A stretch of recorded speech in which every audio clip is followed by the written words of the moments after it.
নমস্কাৰ সকলোকে স্বাগতম জনাইছো লাৰ্নিং কিউব চেনেলটোলৈ আৰু আজিৰ ভিডিঅ'ৰ জৰিয়তে আমি আলোচনা কৰিম জিটিপিজিটি ৰিক্ৰুটমেন্টৰ ওপৰত হাই স্কুল টিচাৰ হায়াৰ সেকেন্ডাৰী টিচাৰৰ ৰিক্ৰুটমেন্টৰ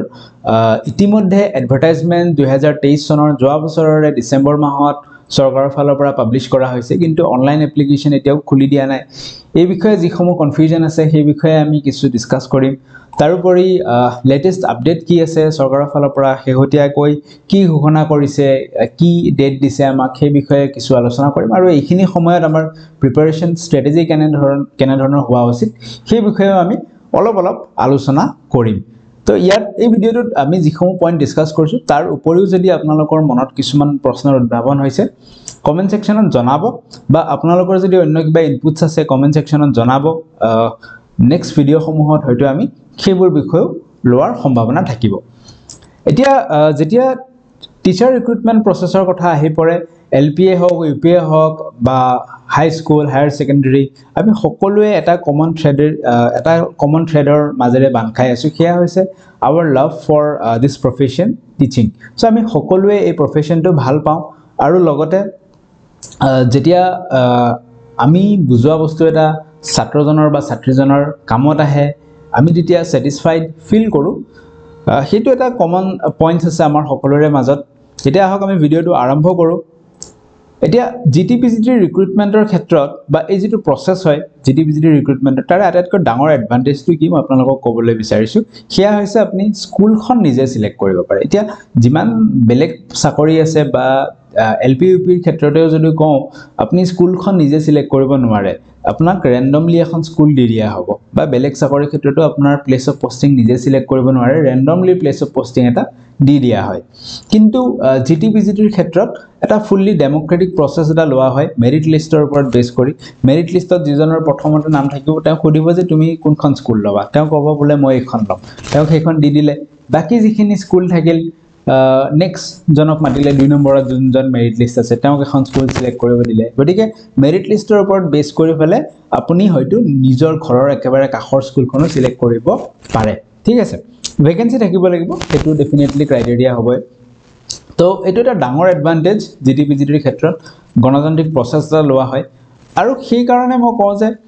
যেহেতু মেৰিট লিষ্টৰ ওপৰত বেস কৰি আপুনি আপোনাৰ পছন্দৰ স্কুলখন বাছনি কৰি উলিয়াব পাৰে সেই কাৰণে সদায় চেষ্টা কৰিব যে মেৰিট লিষ্টত জিটিপিজিটিৰ মেৰিট লিষ্টত যিমান পাৰে ওপৰত থাকিবলৈ ঠিক আছে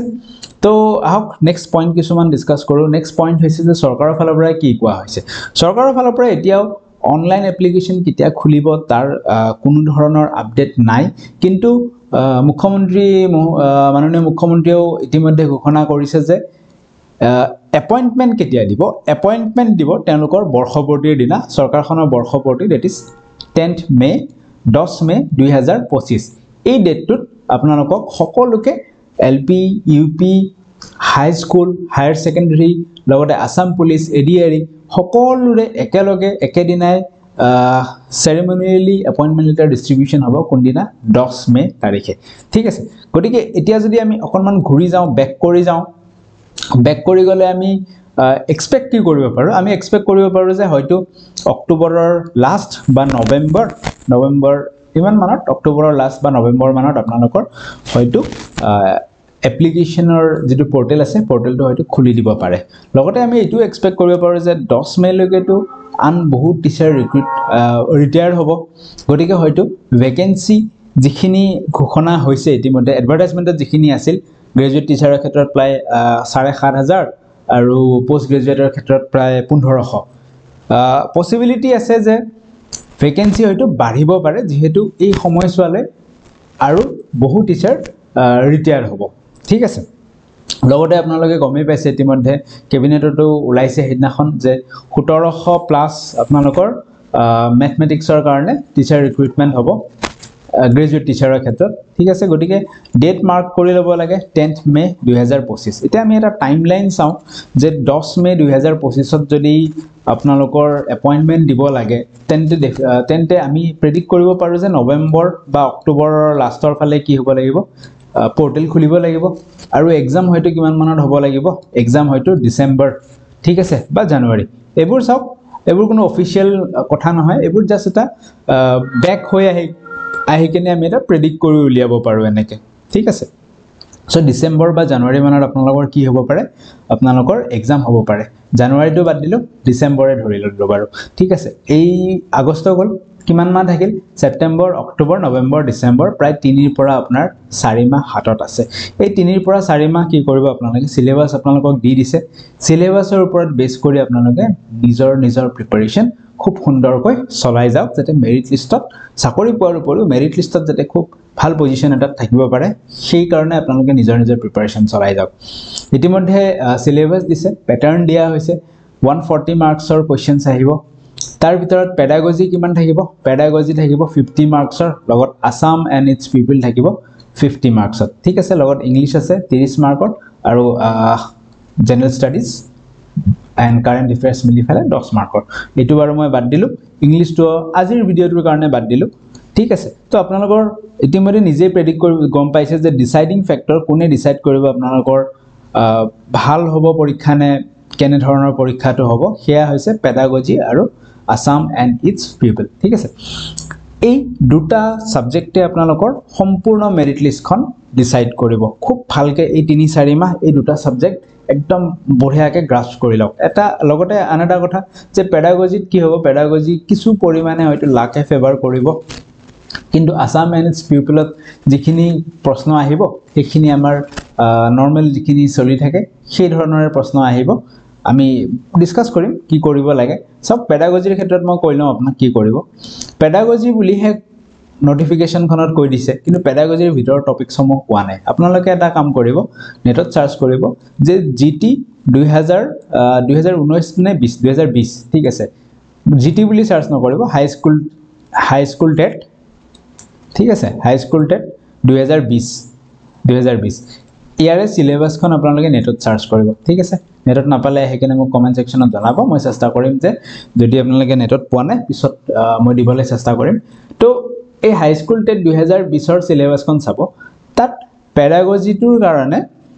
একদম ডিটেইল সিলেবাস এটা দিয়া আছে তিনটা ইউনিটত ভাগ কৰি ফেলে ইউনিট 1 ইউনিট 2 ইউনিট 3 তাছত ইউনিট 1 ত কি আছে এনেকে ধুনিয়াকে এটা ডিটেইল সিলেবাস দিয়া আছে টপিক সমূহ দিয়া আছে ঠিক আছে আপোনালোকে সেই সিলেবাসখন উলিয়াই লওক সেই টপিক সমূহ ধুনিয়াকে এটা কৈ পঢ়িবলৈ চেষ্টা কৰক ঠিক আছে কোৰ পৰা পৰে ডাজন্ট ম্যাটাৰ কিন্তু সেই টপিকত থকা মেনশন থকা বস্তুবোৰ আটাইকেইটা বস্তু পঢ়িবলৈ চেষ্টা কৰক লগতে হাই স্কুল টেট 2020 ত যিখন প্ৰশ্নকাকত আছিল তাৰে যেটো পেডাগজি পাৰ্ট সেই প্ৰশ্নকাকতখন আপোনালোকে এবাৰ চাব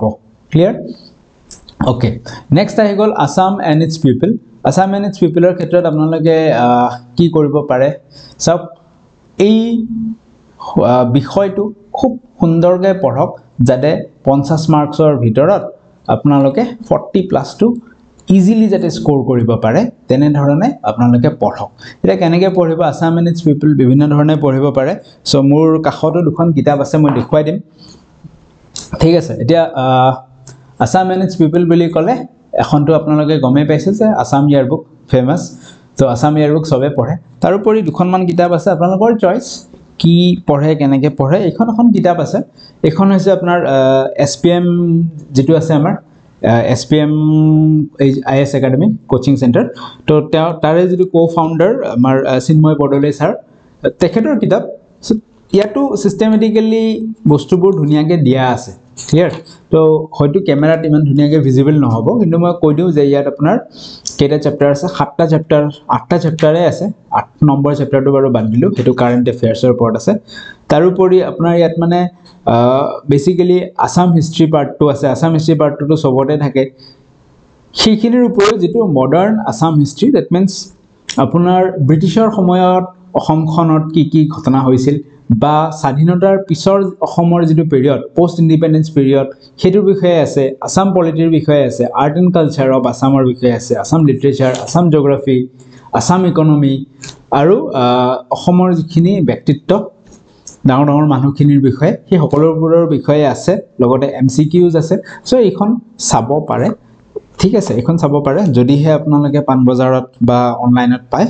এখন কিতাপখনৰ নাম হৈছে মই দেখুৱাই দিছো আসাম পেডিয়া ঠিক আছে ইয়াত হয়তো ৰিফ্লেক্ট কি হৈ আছে এটো উল্টা হৈ আছে চাগে মিৰৰ ইমেজ ফৰ্ম হৈ আছে জিনহ আসাম পেডিয়া চিন্ময় বৰদলৈ এখন কিতাপ চাব পাৰে আপোনালোকে বেয়া নহয় কিতাপখন ঠিক আছে আৰু আন এখন কিতাপটো হৈছে মাৰ্কেটত সহজে পোৱা যায় সেয়া হৈছে আমাৰ শৈলেন বৈশ্য ছাৰৰ যিখন আমাৰ আসাম জেনেৰেল নলেজ আছে এইখনো পঢ়িব পাৰে এইবোৰ কিতাপ পঢ়ি ফেলে আপোনালোকে এই যি 2 মাহ 3 মাহ পাইছে ঠিক আছে ট্ৰাই কৰক যে 1.5 মাহ মানত সেই বস্তুটো খতম কৰি থৈ দিয়ক তাৰ পিছত 1.5 মাহৰ পিছত ৰিভিজন ষ্টাৰ্ট কৰক ক্লিয়াৰ তো তেনেকৈ আপোনালোকে ক্লিয়াৰ কৰিব পাৰে আসাম এণ্ড ইটস পিপল এই টপিকটো সুন্দৰকৈ ক্লিয়াৰ কৰক কিন্তু চাওক এটা কথা কওক আপোনাৰ পেডাগজি আৰু আসাম এণ্ড ইটস পিপল মিলি কেনে 100 মাৰ্কস আছে এই 100 মাৰ্কত আপোনালোকে ট্ৰাই কৰক যে 80+ আনিব লাগে ঠিক আছে এনেকৈ পঢ়ক 80+ তো আনিবই লাগিব এনেকৈ পঢ়ক আপোনালোকে ওকে যি নহওক নেক্সট পইণ্টলৈকে আমি আগবাঢ়িছো ঠিক আছে এটো মই কলোৱে ইতিমধ্যে যে পেডাগজিৰ কাৰণে কি কৰিব হাই স্কুল টেট 2019 ৰ সিলেবাসখন আৰু প্ৰিভিয়াস পেপাৰখন আপোনালোকে এবাৰ চাই ল'ব ঠিক আছে তো ভিডিওৰ শেষৰ ফালে আগবাঢ়িছো 10 মে 2025 এই ডেটটোত আপোনাৰ হাতত এপইন্টমেন্ট লেটাৰখন থাকিব লাগিব 10 মে 2025 ত এপইন্টমেন্ট লেটাৰখন হাতত থাকিব লাগিব আৰু লগতে 11 বা 12 মেত আপুনি যাব লাগিব স্কুল সিলেকশন কৰিবলৈ আৰু স্কুল আপোনাৰ নিজৰ পছন্দৰ মতে মেৰিট লিষ্টত ইমানে আগত থাকক যাতে নিজৰ পছন্দৰ স্কুলখন নিজে সিলেক্ট কৰিব পাৰে ঠিক আছে এপইন্টমেন্ট লেটাৰ পোৱাৰ ঠিক এদিন বা দুদিন পিছতে স্কুল সিলেক্ট কৰিব মাতে কোনখন স্কুল আপোনাক লাগিব সেই ড্ৰিমটো চাই ফেলে পঢ়াটো কন্টিনিউ কৰক লগতে চেনেল সাবস্ক্ৰাইব কৰি ৰাখিব আগলৈ আমি এই বিষয়ত নতুন নতুন ভিডিও আনি থাকিম থ্যাংক ইউ সো মাচ আজিৰ ভিডিও আমি ইয়াতে